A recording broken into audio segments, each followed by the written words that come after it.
The Hopi, which means peaceful people, are the descendants of an ancient culture in northern Arizona. The oral tradition says these people were chosen by gods or otherworldly beings to carry on the seed of humankind on Earth.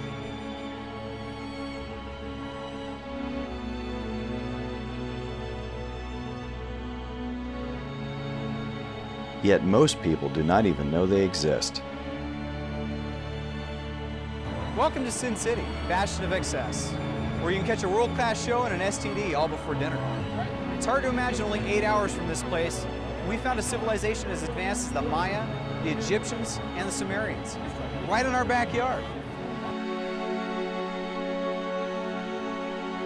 The Hopi's purpose is insurmountable. The Hopi are the keepers of the seed of humanity, and they tell us that the world has been destroyed 3 times before. Our oral teachings of the Hopi Fourth World stories is that the Earth's surface went through the 4 different transformations. After the death of each world by cataclysm, a new world is born. The Hopi people return from the Earth and spread the seed. Each rebirth of humanity on the Earth is referred to by Hopi storytellers as a world, and 3 worlds have died. Around 5,000 years ago, after the Great Flood, these people re-emerged from the Earth into the present world. They came up from the Grand Canyon, emerged from there, and started to populate northern Arizona. Our world, the 4th world of today. Our ancestors were directed to explore the earth and the land once when we emerged from the Sipapuni, the Grand Canyon area of the place of emergence, where it's described that the skin colors of humans, white, red, black, and yellow, emerged with all humankind at the emergence place. One of the ancestral symbols that I see that has been commonly utilized by all different world cultures is the symbol of the spiral. And in Hopi teachings, the spiral does represent of travel or migrations. While a single spiral is a sign of migration, a double spiral glyph indicates a sacred location regarded by the Hopi as the gate to Mesa's house. Well, I think spirals are basically portals. They're going into another dimension. Right. If this is a stellar portal, it might be going to the stars, ascending to the Pleiades in this case. And that's what's interesting to me, because the Hopi, the Maya, they believe we originated in the Pleiades. From the Pleiades, yeah. They were directed by an otherworldly being or god to migrate and explore the earth in all directions, and test the seeds of plants in all regions to get to know the earth. The star ancestors are referred to as the people that took care of us from the beginning of earth times.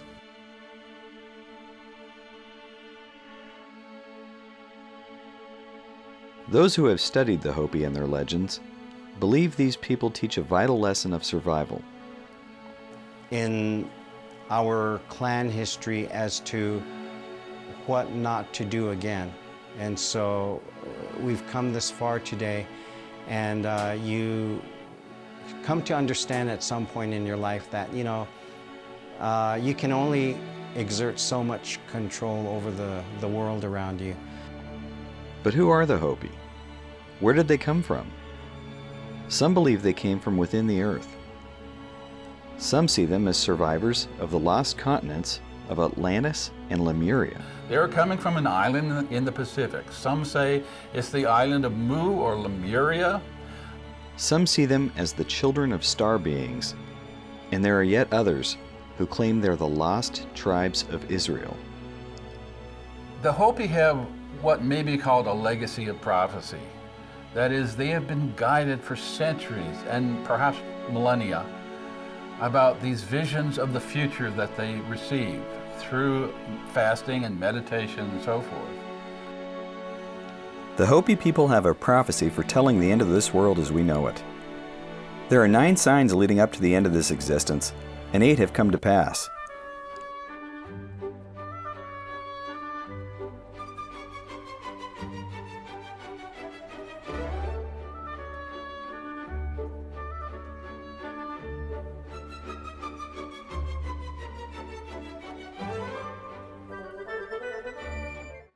One of the main prophecies seems to be the blue star Kachina prophecy. Hopi oral tradition states the previous 3 worlds ended due to greed and disharmony with the earth, and the 4th is ending soon.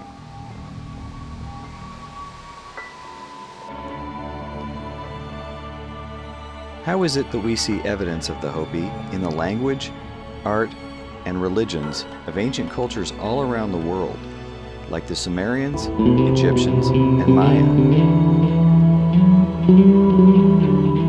It's hard to explain these connections because humans could not cross the oceans before the 1400s. Or could we?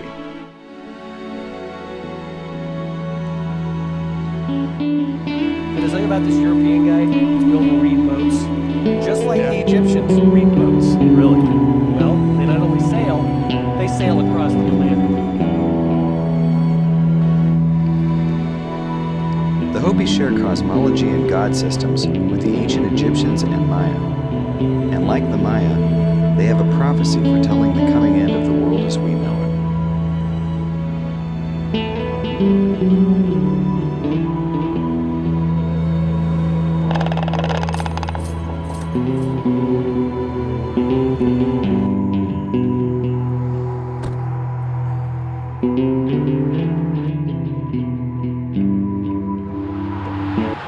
Hey man, think ET has anything to do with this? I mean, all the structures at Chaco are aligned to celestial events. These people track the same stars as the Maya, the Egyptians, the Dogon, and many other ancient cultures. They talk about contact with star people and ant people, which incidentally look a heck of a lot like gray aliens. I mean, you think the Hopi have a hotline to the heavens? They may, but don't let Jerry Falwell find out. Dude would be pissed. That he would. When in Zuni, New Mexico, which I'm a member of the tribe, we talk about what we call raw people. Raw people being the beings from different parts of the universe that are here with us at all times. It's just that they're invisible. The Hopi have this idea of the plumed serpent, or sometimes the horned serpent. This serpent is sometimes connected with underground springs, water, big cisterns of water. Sometimes are known to, or springs are known to be inhabited by the plumed serpent. Here you see a double plumed serpent or horned serpent. You see two wavy lines. These are the flying serpents with, it looks like double horns. I believe that this plumed serpent was something that used to come from the sky, and of course, it's just like a UFO. They can go into the water. They can go through any medium because they're supernatural. This figure here is probably the god Masao. He's the god of the earth, but he also rules the underworld.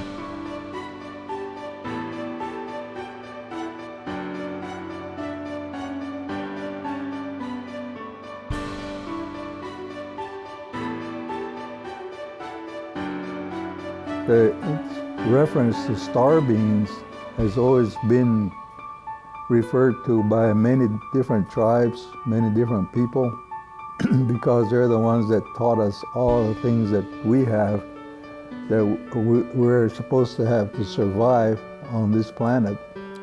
The Hopi have what are called kachinas. A lot of people know about the kachina dolls that the Hopi carved.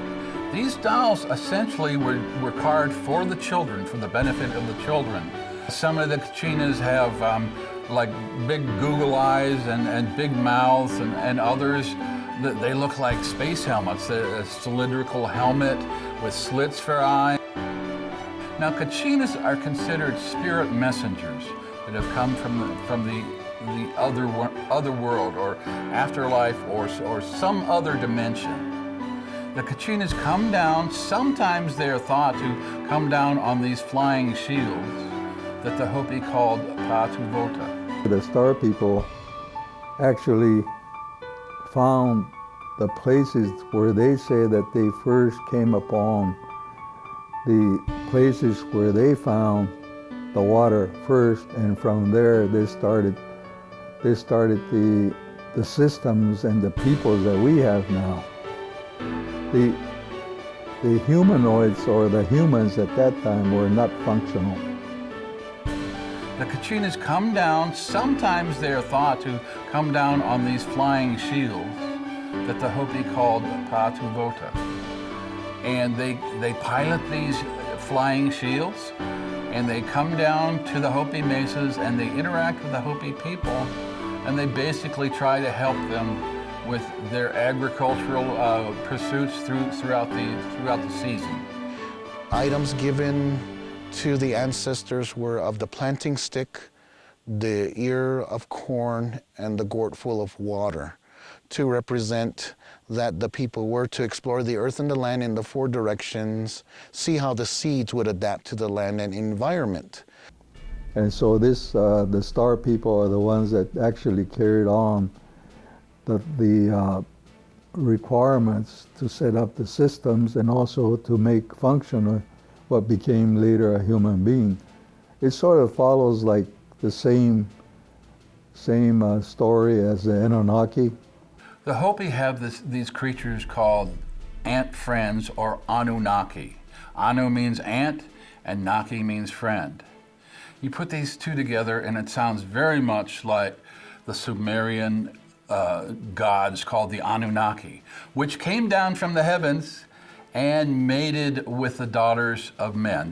The sons of God mated with the daughters of men, as told in Genesis.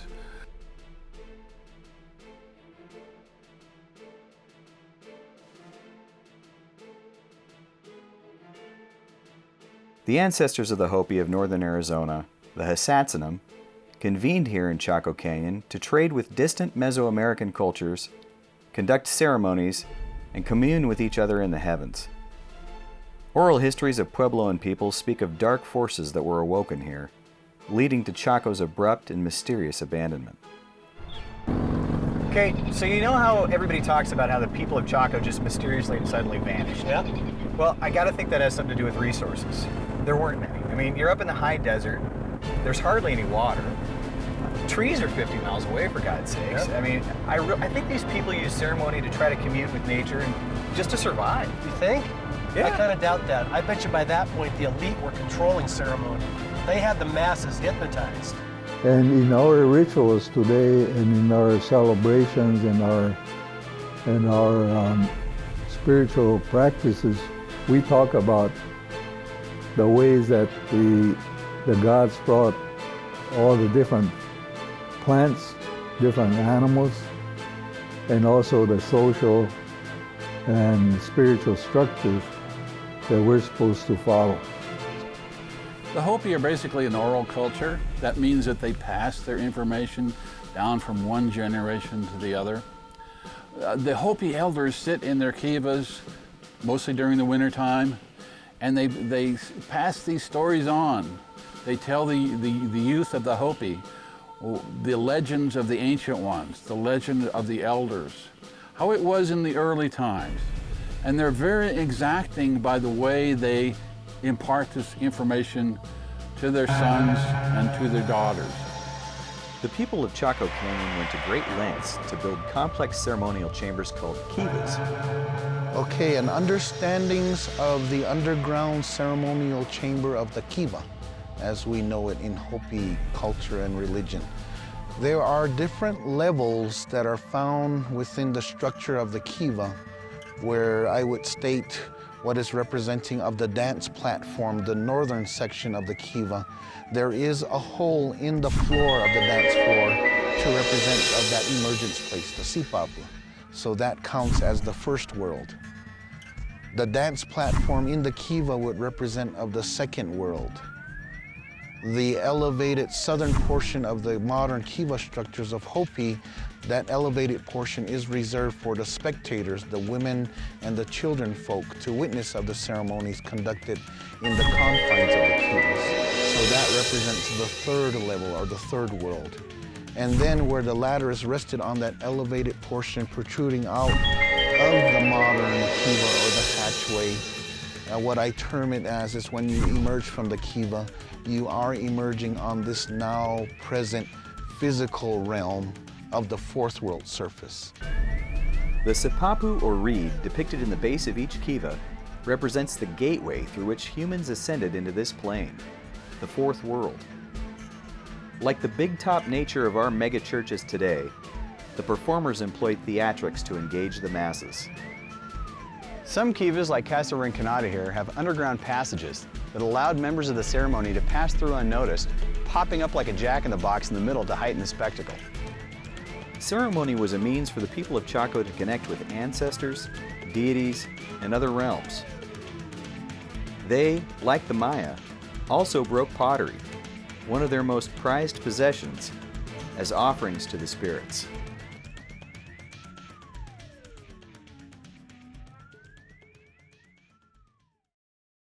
Chaco Canyon is an amazing place in northwestern New Mexico. It was a huge ruin site. Huge buildings were in Chaco Canyon. There were over 1,000 rooms in one of the buildings.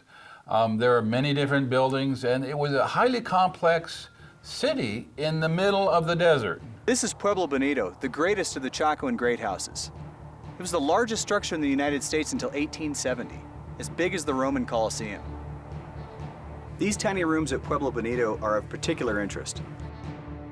These rooms were aviaries, used to store birds for long periods of time for both ceremonial purposes and food. While peoples from the east made the extensive trip to Chaco, the roads to Chaco came from all directions.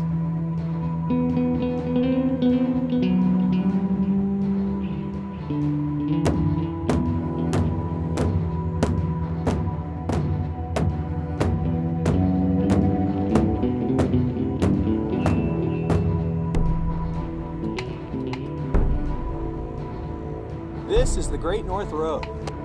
The Great North Road is one of a system of roads emanating from Chaco Canyon in all directions, connecting over 75 towns and villages over 95,000 square miles. These are all roughly 20 to 30 feet wide, reminding us of the sack bays that connect ancient Mayan cities like Coba and Chichen Itza.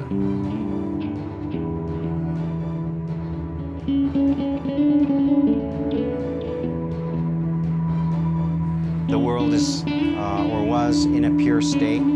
Life was good, things were going along well, until humankind begins to entrench themselves in greed, in things that we call negative behaviors today. And some say that there was a group of people that got control. They got control of the culture, and they more or less enslaved the people, having them bring in corn from the outlying areas in order to feed the autocrats, so to speak. These ancient places down in the south somewhere and tried to renew their lives or seek a new life where they wouldn't really be dependent on that type of activity or that type of ritual. But the downside of it is once you've had a taste of power, it's hard to let go of that. These people directed the building of these huge structures. Some say that these people migrated up from Mexico.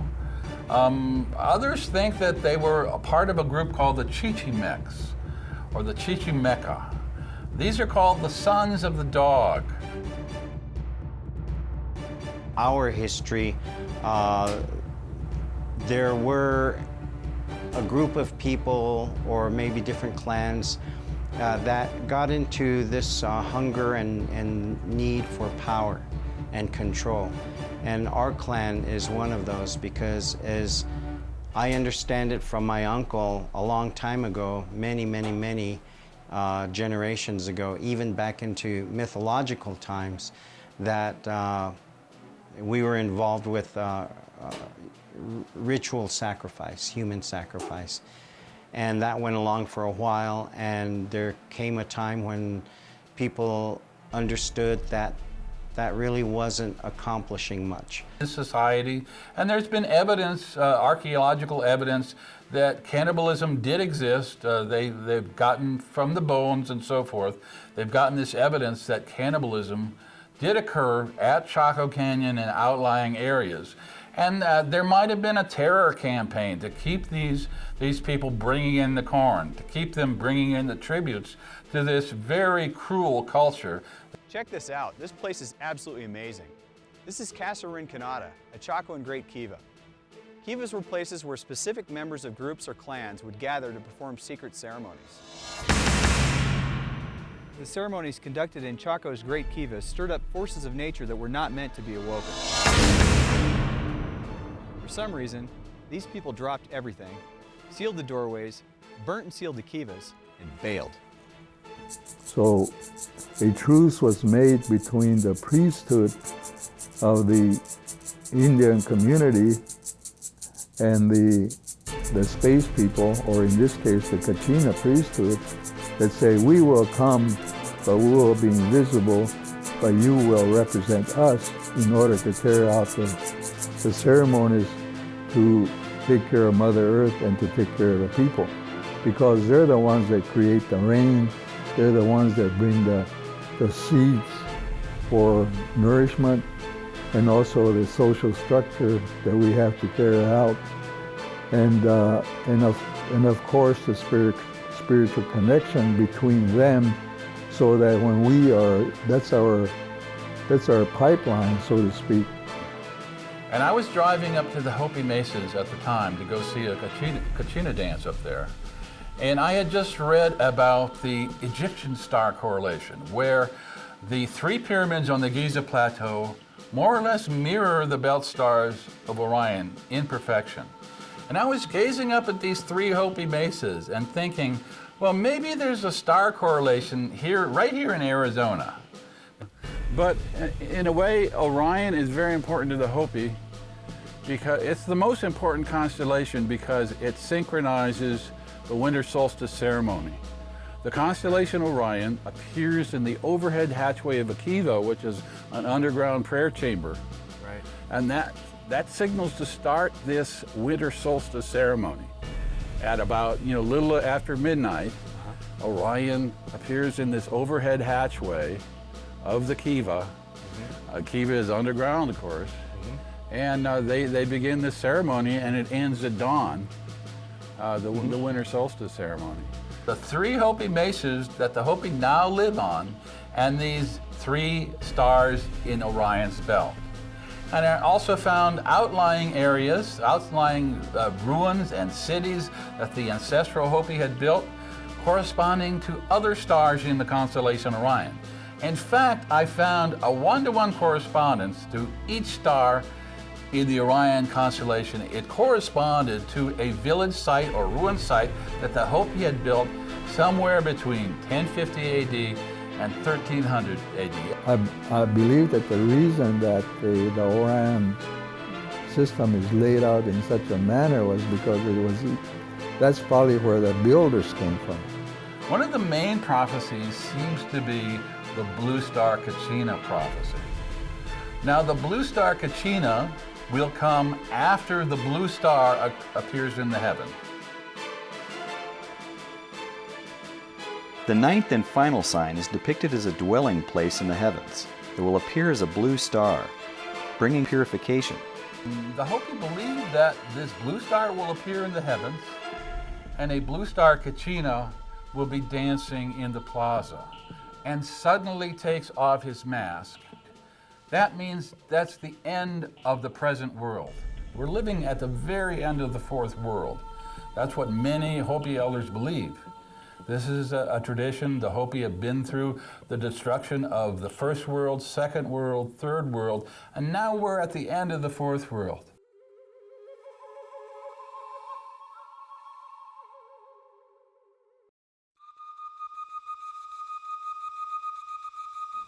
There are two paths we can choose. And once the blue star appears, we will be separated by our choices forever.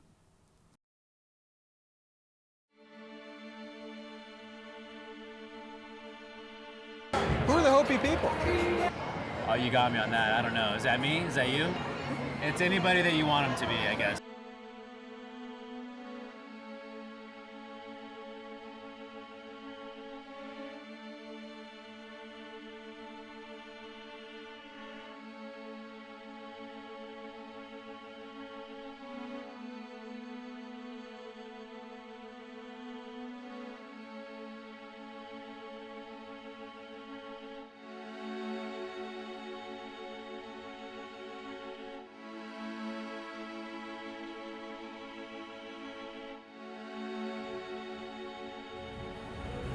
Do you realize that they flooded ancient villages to put the dam up for this 24-hour neon-lit brothel?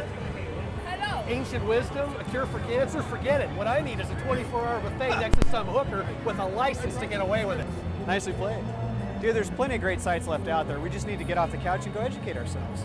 It's a hell of a lot better than trusting what everybody else is trying to shove. Yeah, people who probably have an agenda at that. True. Dude, my feet are sticking to this road. Moist towelette?